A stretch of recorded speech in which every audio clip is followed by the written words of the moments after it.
नमस्कार प्रणाम। मेरा नाम डॉक्टर इंद्रदमन तिवारी है। लखनऊ विश्वविद्यालय के आपके LLB 3 years course, LLB 5 years course के सेमेस्टर एग्जाम्स को लेकर के हम लोग बात करते आए हैं। और अभी तक हम लोगों ने बात एलएलबी 3 ईयर्स कोर्स में, 5 ईयर्स कोर्स में अलग अलग सेमेस्टर के एग्जाम्स की है। आपके लिए जो इंपॉर्टेंट टॉपिक्स है उसकी बात की है। आज के अपने इस वीडियो में हम बात करेंगे LLB integrated 5 year degree course में जो पहले सेमेस्टर का पहला पेपर है पॉलिटिकल साइंस 1 का, फर्स्ट का। तो सबसे पहले तो आप सभी को ढेर सारी मैं शुभकामनाएं दूंगा, अग्रिम शुभकामनाएं, बधाई भी दूंगा कि लखनऊ विश्वविद्यालय के प्रतिष्ठित पाठ्यक्रम में आपने प्रवेश लिया है। और इस प्रतिष्ठित पाठ्यक्रम की जो पहली परीक्षा आपकी है वो कल पॉलिटिकल साइंस के पहले पेपर के रूप में होने जा रही है। तो बहुत ही एकाग्र होकर के और बहुत ही तन्मयता के साथ अपना पेपर करिएगा।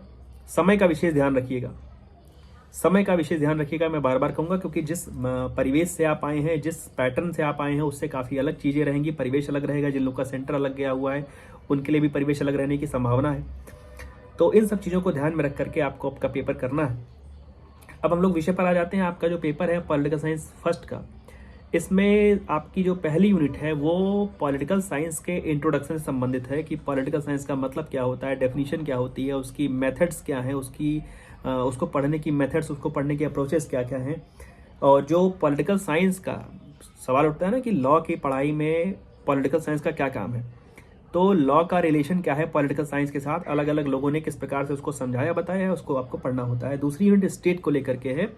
स्टेट का मतलब क्या है, डेफिनेशन क्या है, स्टेट के कॉन्स्टिट्यूएंट क्या है, कैसे स्टेट का गठन कैसे होता है, स्टेट को लेकर के थ्योरी, स्टेट के उत्पन्न होने को लेकर के थ्योरी है कि एक तो डिवाइन फोर्स की थ्योरी है, सोशल कॉन्ट्रैक्ट, सामाजिक समझौते की थ्योरी है, हॉब्स लॉक और रूसो पढ़ते हैं आप यहाँ पर। पैट्रियार्कल थ्योरी है, मैट्रियार्कल थ्योरी है, पितृसत्तात्मक मातृसत्तात्मक, और जो डेवलपमेंट और इवोल्यूशनरी थ्योरी है, उद्भवात्मक शायद लिखा होगा हिंदी में। उसके बाद theory of state action, individualistic है, सोशलिस्टिक है, और वेलफेयर स्टेट का जो कंसेप्ट है ये पढ़ना होता है। तीसरी यूनिट में जो गवर्नमेंट का नेचर है, गवर्नमेंट का पैटर्न है, आपके इंटरेस्ट के समय भी आपने पढ़ा होगा। डेमोक्रेसी का मतलब क्या होता है, डेमोक्रेसी के कंसेप्ट को लेकर के चीज़ें हैं। एक डेमोक्रेसी के सक्सेसफुल वर्किंग के लिए, एक लोकतंत्र के सफलतापूर्वक क्रियान्वयन के लिए कैसे वो कार्य करे, क्या क्या आवश्यकताएं होती हैं। प्रेसिडेंशियल फॉर्म ऑफ गवर्नमेंट का मतलब क्या होता है, पार्लियामेंट्री फॉर्म ऑफ गवर्नमेंट का मतलब क्या होता है, मीन्स कहें कि संसदात्मक पद्धति जो है उसका और जो अध्यक्षात्मक पद्धति है सरकार की, उसका मतलब क्या है, लक्षण क्या है। भारतवर्ष में तो संसदात्मक है, आप समझ ही रहे होंगे। अमेरिका में प्रेसिडेंशियल फॉर्म ऑफ गवर्नमेंट है। तो दोनों का गुण दोष पूछा जाता है आपसे, दोनों में अंतर पूछा जाता है, दोनों के फीचर्स पूछे जाते हैं कि क्या क्या है। उसके बाद एक और प्रकार से बांटा जा सकता है, यूनिटरी फॉर्म ऑफ गवर्नमेंट, एकात्मक सरकार, एक ही इकाई के पास सारी शक्ति होती है, या फेडरल फॉर्म ऑफ गवर्नमेंट जैसा हमारे पास है, हम यूनियन ऑफ स्टेट्स हैं, तो हमारे यहाँ पर शक्तियों का विभाजन है, बंटवारा कह सकते हैं, किसी हद तक डिस्ट्रीब्यूशन ऑफ पावर्स उसको कह सकते हैं। और जो स्विस मॉडल है, अगला चीज उसमें गवर्नमेंट, एग्जीक्यूटिव, लेजिस्लेचर और जुडिशरी, जो तीनों अंग हैं सरकार के शासन के, उनके विषय में है। पॉलिटिकल साइंस की जो डिफरेंट थ्योरीज हैं, सॉवरेंटी को लेकर के थ्योरीज हैं, वहाँ पर जॉन ऑस्टिन की थ्योरी आपके लिए बड़ी जरूरी हो जाती है। कंसेप्ट ऑफ लॉ, डेफिनेशन, उसके लॉ के सोर्सेज को लेकर के सवाल हैं। प्राइमरी सोर्सेज कौन से हैं, सेकेंडरी सोर्सेज कौन से हैं, महत्वपूर्ण सोर्सेज कौन से हैं, नए पुराने के आधार पर बंटवारा है। लिबर्टी का जो कंसेप्ट है, इक्वलिटी का कंसेप्ट है, वहां से चीजें हैं। और लास्ट जो टॉपिक है वो पॉलिटिकल पार्टीज और उसके प्रेशर ग्रुप का है कि राजनीतिक दल का मतलब और जो दबाव समूह का मतलब है वो क्या होता है।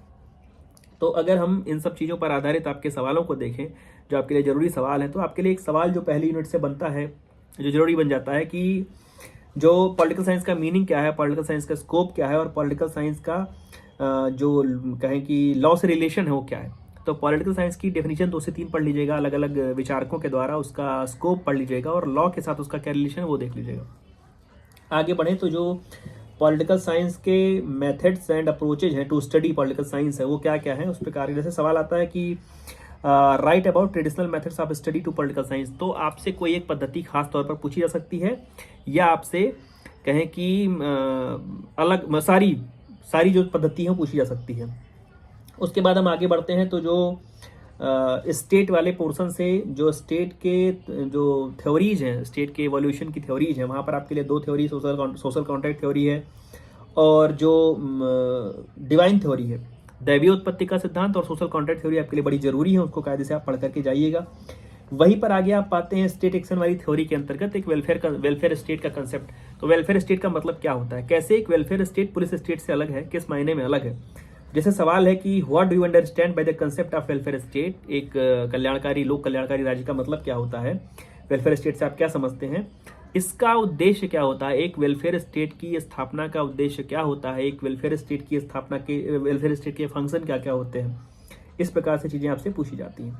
उसके बाद हम अगर आगे बढ़ें तीसरी यूनिट में और वहाँ पर नेचर और पैटर्न ऑफ गवर्नमेंट को देखें, तो nature and pattern of government से आपको एक सवाल मिलता है। सवाल किस प्रकार का हो सकता है कि what is the meaning of presidential form of government, या what is the meaning of parliamentary form of government, अध्यात्मक प्रकार के अध्यात्मक शासन पद्धति का क्या मतलब है, या संसदात्मक शासन पद्धति का क्या मतलब है। दोनों के गुण पढ़िए, दोनों के दोष पढ़िए कि प्रेसिडेंशियल फॉर्म ऑफ गवर्नमेंट के गुण दोष क्या हैं, पार्लियामेंट्री फॉर्म ऑफ गवर्नमेंट के गुण दोष क्या हैं। तो दोनों में एक तो अंतर है ही है कि प्रेसिडेंट उसमें प्रधान है और उसमें एक पार्लियामेंट प्रधान है, लेकिन दोनों के जो आपसे सवाल पूछे जाने का पैटर्न रहा है उसमें आपसे गुण दोष खूब पूछे जाते हैं। आपसे पूछा जाता है कि प्रेसिडेंशियल फॉर्म ऑफ गवर्नमेंट का जो गुण है या दोष है वो क्या है। इस प्रकार से आगे बढ़े हम, तो आपके लिए जो जुडिशरी का जो रोल है, जुडिशरी का रोल है, एक तो जो ये वाली लाइन है organisation of government executive legislature and judiciary, वहाँ पर आपके लिए जुडिशरी का रोल है, कैसे इंडिपेंडेंट जुडिशरी होना जरूरी है और कैसे एक लोकतंत्र के सफलतम क्रियान्वयन के लिए एक स्वतंत्र न्यायपालिका का बड़ी चर्चा रहती है कि न्यायपालिका स्वतंत्र है या नहीं है, किसी का उस पर कब्जा है या कब्जा मतलब उस पर दबाव है क्या, पार्लियामेंट प्रधान है कि जुडिशरी प्रधान है। तो इस प्रकार से अगर हम देखें तो इंडिपेंडेंस ऑफ जुडिशरी का जो कंसेप्ट है उसका प्रिवेल करना बड़ा जरूरी है। सवाल इस प्रकार से है कि what is the meaning of independent judiciary, स्वतंत्र न्यायपालिका का क्या अर्थ है, write about its role and functions in a democratic state, एक जो लोकतांत्रिक राज्य है, एक प्रजातांत्रिक जो राज्य है उसमें एक इंडिपेंडेंस का, जुडिशरी के इंडिपेंडेंस का क्या लाभ है, क्या अर्थ है, इसका मतलब बताइए।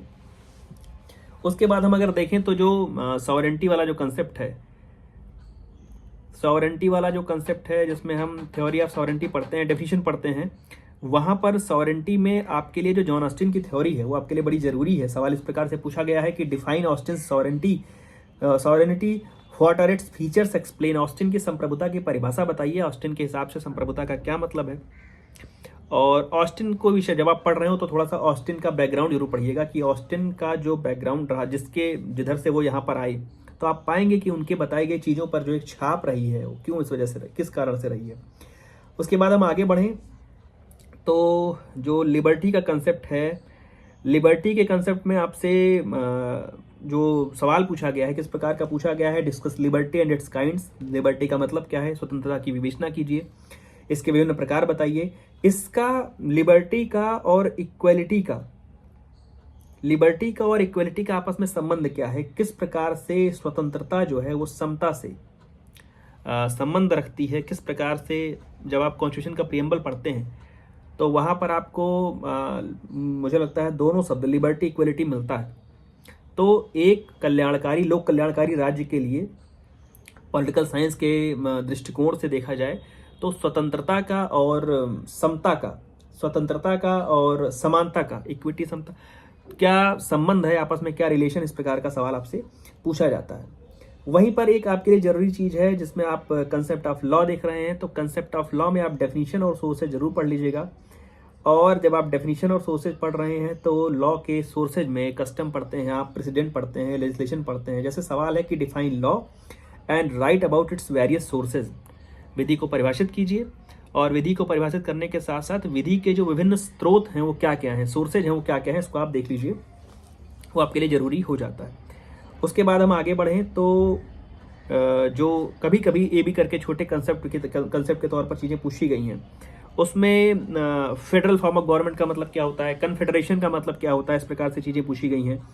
या वो जो स्टेट के उत्पत्ति का जो सिद्धांत है, उस स्टेट की उत्पत्ति के सिद्धांत में कोई छोटी थ्योरी आपसे करके पूछी जा सकती है। तो इस प्रकार की चीज़ें आपसे पूछी गई हैं। मैं बार बार कहूँगा और इस बात को दोहराऊंगा भाई कि आपका विश्वविद्यालय में पहला बड़ा पड़ाव है, पहला बड़ा पेपर है, तो उस हिसाब से आप थोड़ा सा प्रयास ये करिएगा कि कंटेंट पर विशेष ध्यान रखिएगा।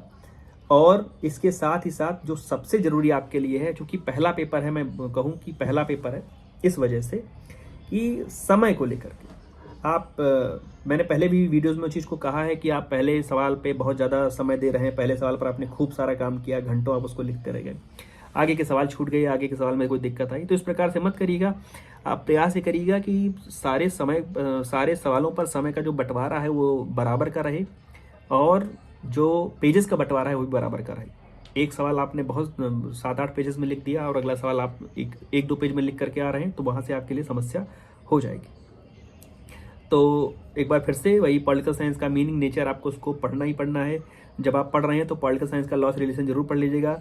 बिहेवियरिज्म किस्म की जो अप्रोचेज हैं या कहीं ट्रेडिशनल मेथड किस्म की जो चीज़ें हैं वो भी देख लीजिएगा। स्टेट एलिमेंट आपने पढ़ा ही, इवोल्यूशनरी थ्योरी, डिवाइन थ्योरी है, सोशल कॉन्ट्रैक्ट थ्योरी है, आपके लिए सब बहुत जरूरी है, उसको पढ़ लीजिएगा और खूब अच्छी राइटिंग में खूब अच्छे मन से लिखिएगा। ढेर सारी शुभकामनाएं बच्चों आपको, और जो आपका नया पेपर, अगला पेपर होगा, उसको लेकर के हम लोग जल्दी उपस्थित हो जाएंगे, उस पर चर्चा करेंगे। ढेर सारी शुभकामनाएं आप सभी को। धन्यवाद। प्रणाम।